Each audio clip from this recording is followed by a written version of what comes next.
नमस्ते एंड जय हिंद। यार आज तुम्हारा भाई ना वापस से बजाने वाला है पाकिस्तान की। यार अदर बोलूं कि पाकिस्तान के लाला शाहिद अफरीदी ने जो हाल ही में जहर उगला ना, उसी के बारे में बात करूंगा। आप बने रहिए, देखते रहिए exposing star with Shantanu.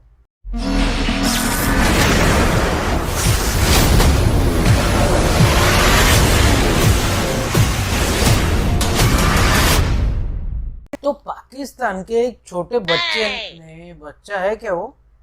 Okay, Pakistan के एक बड़े बच्चे ने, ओके, पाकिस्तान के एक छोटे से बड़े बच्चे ने जो कि 20 साल के हैं। ये मैं समझ रहा हूँ बहुत कंफ्यूजिंग है क्योंकि उनकी उम्र इससे ज़्यादा कंफ्यूजिंग है। तो यार उन्होंने हाल ही में बहुत सारा घटिया तरीके का बयान दिया है मोदी जी और इंडिया के बारे में। अब उनको एक एक करके उनकी हम लोग धज्जियां उधेड़ेंगे।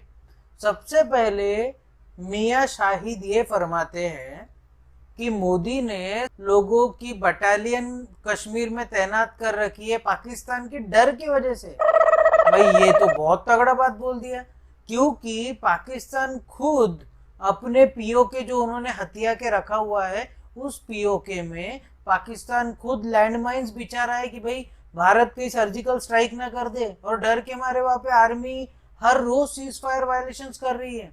और मियाँ शाहिद हमको ज्ञान देंगे कि भाई मोदी डर गया है। अरे मियाँ शाहिद या शाहिद भैया या शाहिद चाचा, ये जो मोदी है ना, आप शायद भूल गए हो, हम आपको याद दिला दे वापस से कि बालाकोट एयर स्ट्राइक भी ये मोदी थे तभी हुई थी, सर्जिकल स्ट्राइक ये मोदी थे तभी हुई थी। आपका वो बड़ा जो आतंकवादी था जिसको चाइना रोक के रखा रहा था वीटो पावर यूज कर करके, अपना अजहर मसूद, उसको किसने आतंकवादी घोषित कराया? वो भी मोदी ही था। तो ये एक एक करके जो मोदी आपके बैंड बजा रहा है, आपको उससे भी कुछ लग नहीं रहा।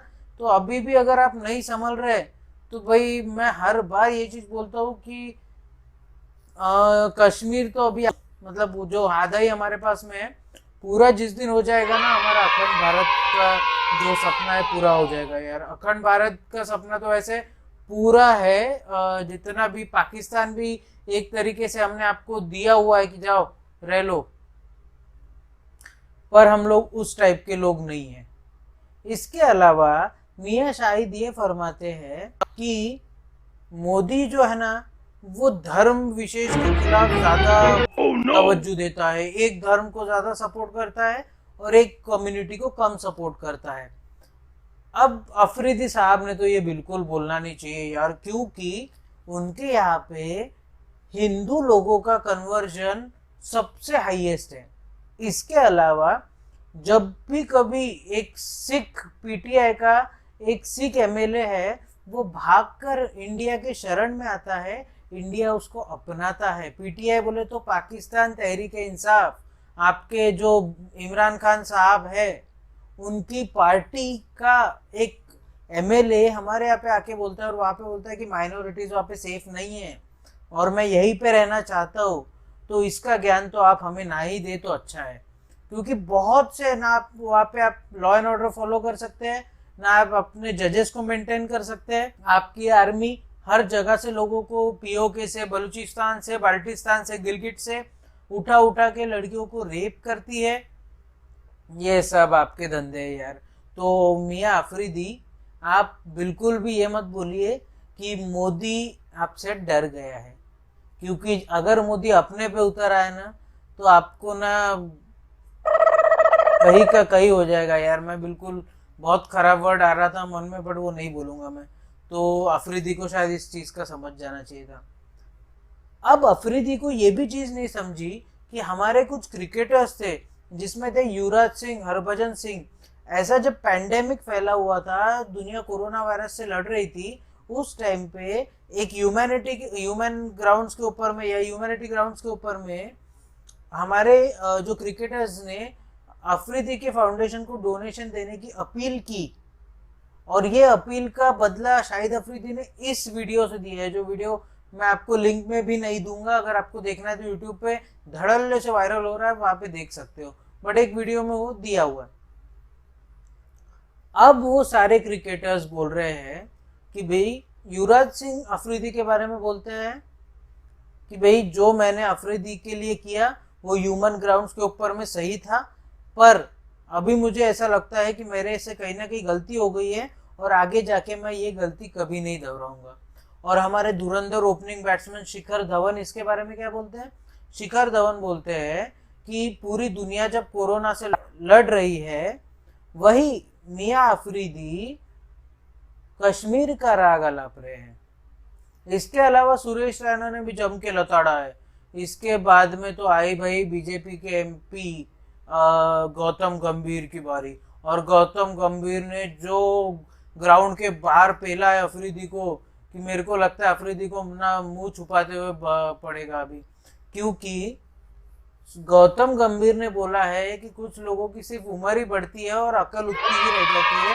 तो ये अफरीदी को तो सही में यार, उनकी उम्र भी मुझे पता नहीं कितनी है, 60-65 जो भी उनकी उम्र है, फिर भी उनका दिमाग बच्चे का है यार। कुछ भी बचकानी बातें करते रहते हैं वो, उनको कोई दिमाग नाम की चीज़ नहीं है वो आदमी में। इसके अलावा हरभजन सिंह ने भी उनको लताड़ लगाई है, और हरभजन सिंह ने उनको बोला है कि भाई जो भी आपके लिए हमने किया, हमारे तौर से हमने वहाँ की आवाम के लिए किया था, और वो आवाम जो तड़प रही है, आप उन आवाम को छोड़कर राग आलाप रहे हो कश्मीर का। और अफरीदी साहब से तो ये एक्सपेक्टेड भी था, साहब भी क्यों बोलूं यार, अफरीदी से, जनाब मियां अफरीदी से ये एक्सपेक्टेड भी था, क्योंकि इनके कनेक्शंस आईएसआई से भी रह चुके हैं। तो ये तो आईएसआई की एक कोर टीम के सदस्य है भाई। मेरे को तो लगता है ये क्रिकेट कम खेलने आते थे, यहाँ पे कुछ प्लांटिंग करने ज्यादा आते थे। तो अफरीदी मेरे ख्याल से यार जितना इन्होंने जहर था ना पूरा अपने मन में उगल चुके हैं, और अभी इनके पास में जहर बचा नहीं है कुछ उगलने के लिए। फिर भी इनको कुछ बता देता हूँ, शायद मियां अफरीदी बांग्लादेश का किस्सा भूल गए हैं।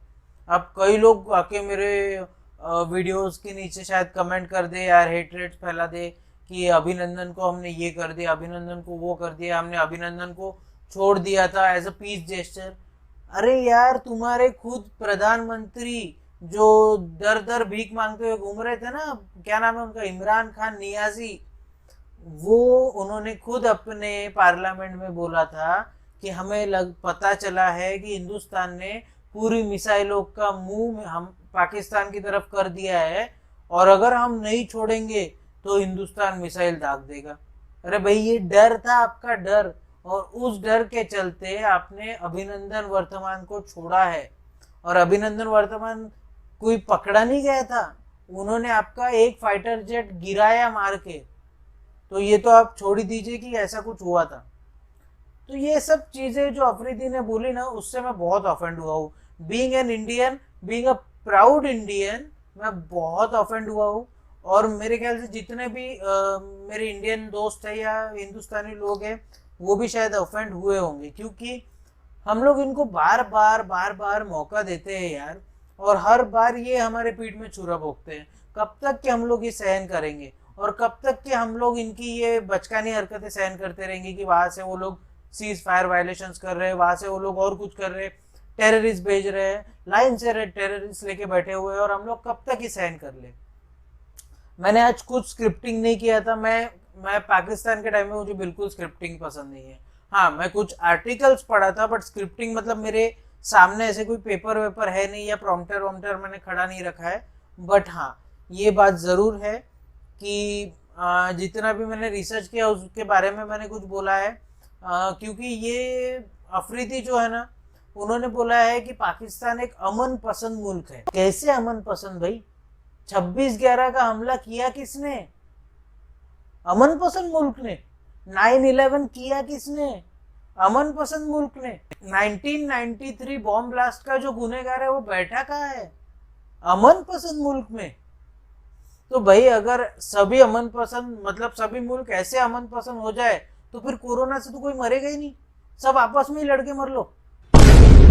मियां अफरीदी, आपको अगर थोड़ी सी भी अक्ल होगी ना, मेरे ख्याल से आपका आईक्यू तो रूम टेम्परेचर से भी कम होगा, बट अगर थोड़ा भी कुछ कहीं ना कहीं से आईक्यू आपका होगा, तो वो आईक्यू का इस्तेमाल करो और अपनी जनता को बेवकूफ़ बनाना छोड़ो, क्योंकि आप जैसे लोग जो एग्जाम्पल सेट करते हैं ना, उसके वजह से आने वाली पीढ़ियों पे असर पड़ता है। और आप तो क्रिकेट में फॉर्जरी कर चुके हैं, आप फिक्सिंग कर चुके हैं, आप बेटिंग भी कर ही चुके होंगे, ये इसका मैं कॉन्क्रीट एविडेंस है नहीं तो बोल नहीं सकता। आप एज में फॉर्जरी कर चुके हैं, आप सब चीज़ें तो गलत कर ही चुके हैं। कम से कम कुछ तो अच्छा कर दो अपने मुल्क के लिए। मैं जितनी भी कुछ चीज़ें बोला हूँ इसमें एकदम दिल से बोला हूँ, बिना कोई स्क्रिप्ट के बोला हूँ। अगर कोई पाकिस्तानी मेरी इन बातों से ऑफेंड हुआ है, पाकिस्तानी आवाम जो आम जनता है उनको बोलूँगा यार अगर आप ऑफेंड हुए हो ना, तो मैं आपकी इसमें कोई गलती नहीं, मैं आपको बिल्कुल टारगेट नहीं कर रहा था। मैं टारगेट कर रहा था मियाँ आफरीदी को, क्योंकि उन्होंने गलत वर्ड्स बोले, उन्होंने गलत चीज़ें बोली। तो आप इससे बिल्कुल ऑफेंड मत होना। इसके अलावा अगर किसी को कोई तकलीफ हो रही है मेरे इस वीडियो से, तो वो भाड़ में जा सकता है भाई, मैं कुछ उसमें नहीं कर सकता। क्योंकि मेरे देश के बारे में अगर कोई भी कुछ भी गलत बोलेगा तो भाई मैं तो खड़ा होके बोलूंगा और डंके की चोट पे बोलूंगा, देख लेंगे कौन क्या कर लेगा फिर वो टाइम। और अभी आप क्या कर सकते हैं, अपने हाथों की सफाई का ना यार जरूर से ध्यान रखिए। बार बार अपने हाथों से अपने आंखों पे, नाक पे, हाथ पे, मुंह पे मतलब ज़्यादा मत टच कीजिए। इसके अलावा सोशल डिस्टेंसिंग का बहुत ज़्यादा ध्यान रखिए, क्योंकि सोशल डिस्टेंसिंग ही एकमात्र ऐसी कोई चीज़ है जिससे हम कोरोना को अभी तक जितना भी कंट्रोल कर पाए। मतलब हम लोग बाकी देशों से तो काफ़ी अच्छे हैं यार, 1 लाख के ऊपर आंकड़े गए हैं मैं जानता हूँ, पर फिर भी इतना बड़ा देश ये सोशल डिस्टेंसिंग से ही हुआ है। लॉकडाउन में जितनी भी आपको रियायतें दी है और जितनी आपके ऊपर में रूल्स लगाए गए हैं, सब चीज़ों का फॉलो करिए। और इसके अलावा जब भी आप ऑफिस में जाए या घर से बाहर कहीं निकले या सादा दूध लेने भी निकले, पास में वॉक भी करते हुए दूध निकले लेने जा रहे हैं, तो चेहरे को फेस मास्क से ज़रूर कवर कीजिए। क्योंकि हो सकता है अगले को किसी को कोरोना हो, उसने मास्क नहीं पहना हो, वो चीख दे, उसके पार्टिकल्स आपके आंख पे आ सकते हैं, तो ये मत कीजिए। और अगर मेरे पास में और भी कोई टॉपिक आता है तो उसके ऊपर मैं एक वीडियो बना दूंगा। तब तक के लिए आप बने रहिए, देखते रहिए एक्सपोजिंग स्टार विद शांतनु। जय हिंद।